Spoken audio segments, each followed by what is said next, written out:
Dalam hadis ini Rasul Shallallahu Alaihi Wasallam beliau mengajarkan kepada kita tentang sebagian dari zikir dan keutamaan sebagian berzikir kita kepada Allah Subhanahu Wa Taala. Beliau mengatakan dua kalimat khafifatan yang ringan bagi lisan untuk mengucapkannya, tidak berat, mudah untuk diucapkan, tetapi memiliki timbangan yang berat ketika ditaruh di timbangannya. Ya, apabila suatu zikir, suatu ucapan dia itu diterima di sisi Allah, maka beratnya sangat berat di sisi Allah SWT. Tidak bisa dikalahkan dengan apapun. Berat dalam mizan, timbangan. Mizan itu adalah timbangan yang menimbang amal soleh kita, perbuatan amal soleh, atau dengan keburukan juga kejelekan kita. Ala khilaf, ada sebagian mengatakan dua mizan, yang satu untuk meletakkan amal soleh, yang satu lagi meletakkan amal buruk. Walhasil ada mizan.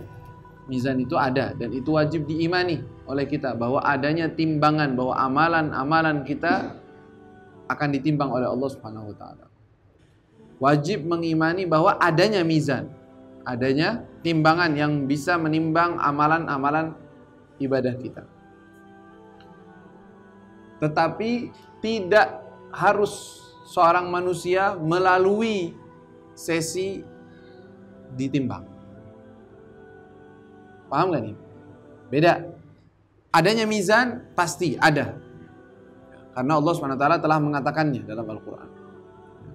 Wa nadha'ul mawazin al-qist li yawmil qiyamah. Wa nadha'ul mawazin al-qist li yawmil qiyamah fala tudhlamu nafsun syai'a. Akan ada timbangan yang sangat detail, yang adil di hari kiamat. Terus, tetapi tidak semua orang, ada sebagian orang yadkhulunal jannah bighairi hisab. Ada sebagian orang-orang yang akan masuk ke dalam surga tanpa dihisab, artinya tanpa ditimbang. Arti tanpa dihisab, tanpa dilihat lagi, udah nggak perlu dilihat lagi amalannya, langsung aja masuk surga udah. Ya. Nah, ini timbangan sangat detail sekali. Satu ucapan, satu amalan, satu perbuatan, walaupun sekecil apapun, kalau ditaruh ada harganya dan memiliki timbangannya sendiri. Dan apabila amalan tersebut diterima oleh Allah, punya timbangan berat. Makanya dibilang oleh Rasulullah, thaqilatani fil mizan. Dalam riwayat apa? Subhanallah tamla'ul mizan. Kata Nabi SAW. Satu kalimat subhanallah, kalau diucapkan dan diterima, bisa memenuhi mizan, timbangan hasanat. Makanya luar biasa. Dan ini salah satu keutamaan zikir, zikrullah, khususnya zikir-zikir yang Rasulullah SAW ajarkan, lafadznya itu memiliki timbangan yang luar biasa di sisi Allah SWT, memiliki pahala yang besar. Dan ini menunjukkan juga bahwa tidak semua timbangan amalan sesuai dengan capek atau letihnya seseorang dalam berbuat. Tidak semua. Walaupun secara global begitu biasanya. Biasanya seseorang mendapatkan upah dengan kadar taabnya dia atau capeknya dia, amalnya dia, ya kan? Dibilang, sebutkan dalam suatu hadis, ajruki ala gadri nasabuki. Pahala yang engkau dapatkan, lafadznya kepada perempuan, kayak ada lafadz ajruki. Pahala yang engkau dapatkan, ya, itu dengan kadar sesuai dengan capekmu dalam berbuat. Itu secara global. Kebanyakan begitu. Capek dia ibadah. Nih ada orang yang mulai ibadah, bangun, berusaha mujahadah, sholat berjamaah, sholatnya jauh langkahnya, dia ngelangkah ke masjid. Yang satu lagi tidak sholat berjamaah, sholatnya di rumah sendirian. Sama pahalanya? Tidak sama, karena ini lebih capek, yang ini lebih ringan ngamalinnya. Maka yang ini dapat pahalanya lebih besar dari yang itu. Kebanyakan begitu. Tapi ada sebagian amalan-amalan sedikitnya banyak, sedikitnya bisa melampaui amalan yang lain. Ya, seperti zikir ini. Ya. Sedikit tapi karena dicintai, disukai oleh Allah, maka dia bisa menandingi amalan yang banyak. dalam riwayat lafadz yang mirip dengan ini, subhanallah wa bihamdih juga. Dan itu Rasul SAW keluar rumah, mendapatkan salah satu istrinya dalam riwayat sedang berzikir. Lalu Rasulullah kembali, mendapatkan perempuan masih duduk berzikir, masih beribadah. Lalu Rasulullah mengatakan, dari tadi engkau begini keadaannya? Iya, kata Rasulullah, ada suatu ucapan kalau engkau ucapkan, maka semua pahala yang kau dapatkan tadi itu, ini ucapan menandingi daripada ibadahmu. Apa? Itu ucapan subhanallah bihamdih adada khalqih wa ridha nafsih wa zinata arsyih wa midada kalimatih. Mengucapkan satu itu sama kayak ibadah tadi itu. Jadi ada sebagian amalan bisa berlipat ganda. Apalagi diberitahukan oleh Rasul sallallahu alaihi wasallam sesuai dengan apa yang diajarkan oleh Nabi. Ya. Walaupun ini bukan menandakan enggak boleh amalan selain dengan apa yang diajarkan oleh Rasul. Enggak apa-apa. Mengamal sesuatu, memperbanyak suatu amalan sesuai dengan kategorinya, sesuai yang kita udah sering bahas, itu enggak masalah. Tapi mengamalkan sesuatu yang diriwayatkan oleh Rasul dan diajarkan oleh Rasul tentu memiliki harga dan nilai lebih tinggi dibandingkan yang lain. Pasti. Misalnya, ada orang setelah sholat, dia membaca zikir, tetapi bukan zikir yang diajarkan oleh Rasulullah, misalnya subhanallah, subhanallah, subhanallah, alhamdulillah, alhamdulillah setelah sholat. Dia bacanya yang lain. Boleh nggak? Kalau dari sisi boleh aja. Dapat pahala nggak? Dapat pahala, insya Allah dapat pahala. Karena nggak ada larangan untuk berzikir. Tapi, apakah dia menyamai zikir yang dijadwalkan dan diwaktukan di waktu itu? Tidak. Amalan yang sesuai dengan jadwal dan waktunya yang Rasulullah tetapkan itu lebih tinggi dari yang lain. Karena Rasulullah yang ngajarin. Rasulullah yang tahu tempatnya dan lebih besar. Makanya para ulama, para atqiya, salihin, tambah luas ilmunya, tambah ini amalannya tambah banyak. Kenapa? Sedikit amalnya dia tahu tempat-tempatnya. Tahu naruh amalan itu di mana. Tahu bagaimana cara beramal sedikit tapi banyak dapatnya. Karena mereka belajar. Tapi yang nggak ngerti, capek nggak ngerti, dia nggak dapetin yang kayak begitu.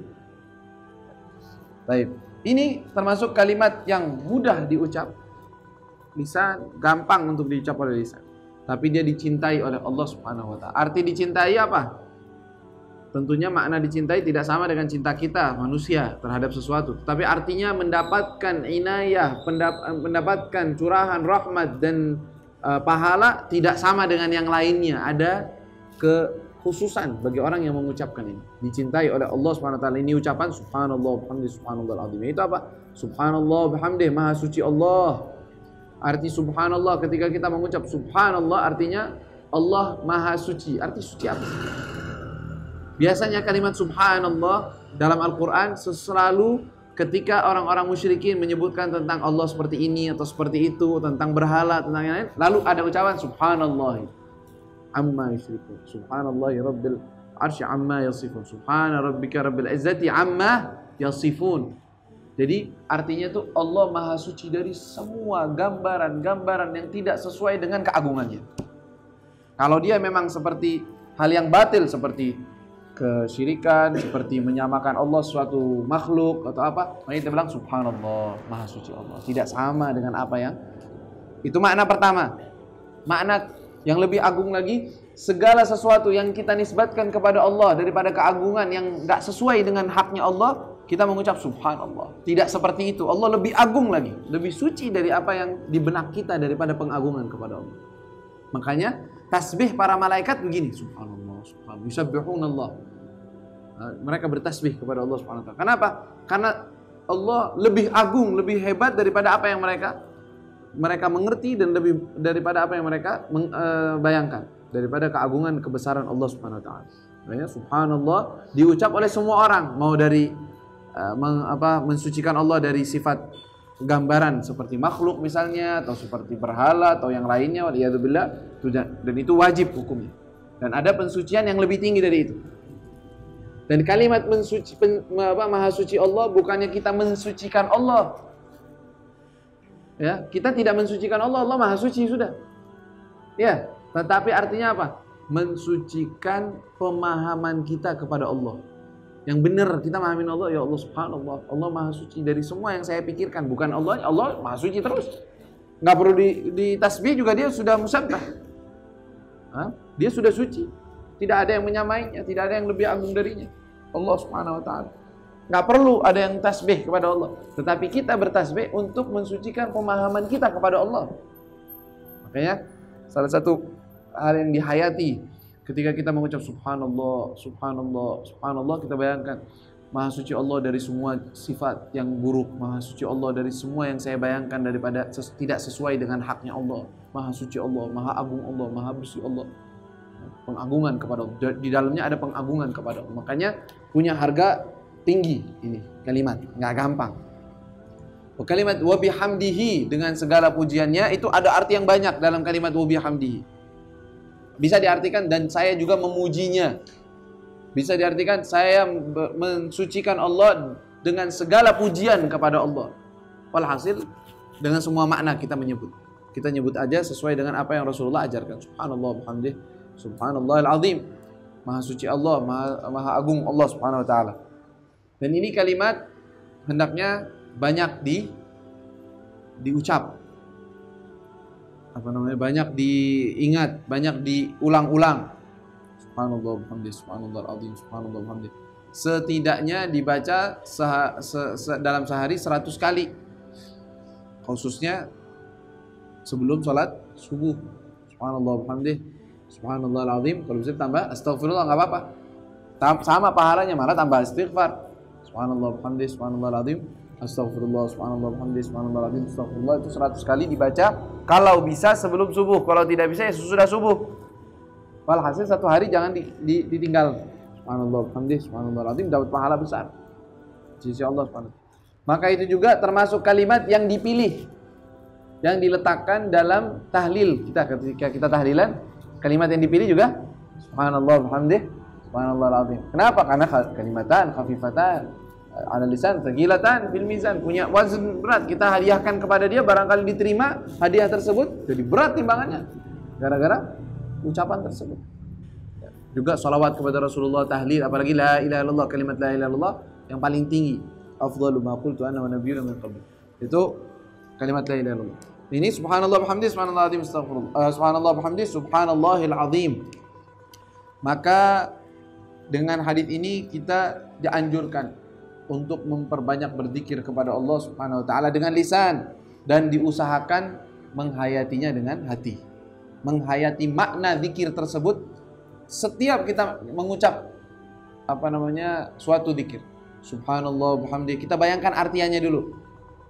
Imam Al-Haddad mengajarkan kita dalam berzikir, salah satu caranya adalah ada pemula. Arti pemula, dia belum bisa fokus dalam sesuatu titik, tidak bisa fokus dalam suatu pemikiran.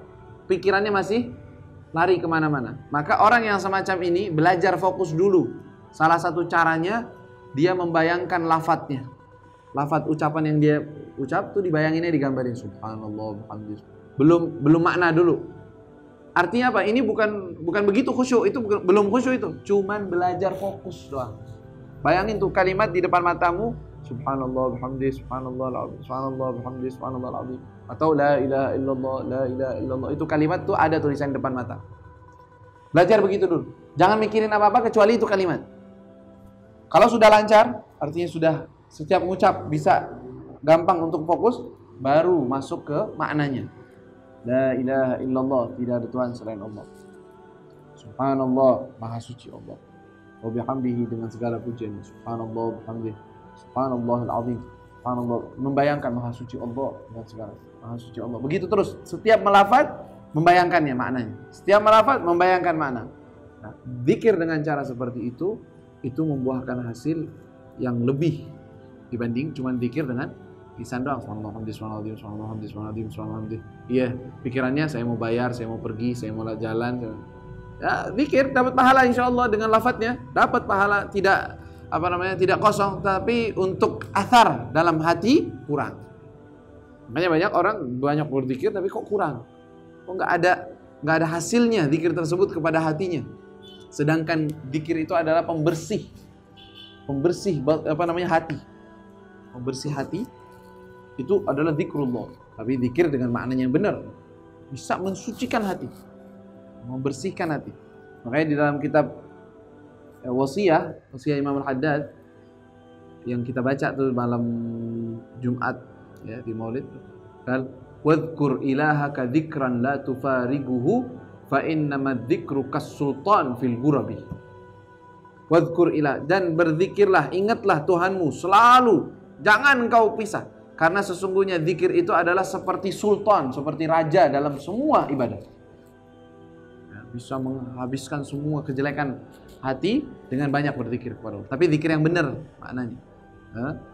Makanya itu sangat berpengaruh bagi seseorang yang ingin mensucikan hati dengan memperbanyak berzikir kepada Allah Subhanahu wa taala. Begitu juga salawat kepada Rasul sallallahu alaihi wasallam.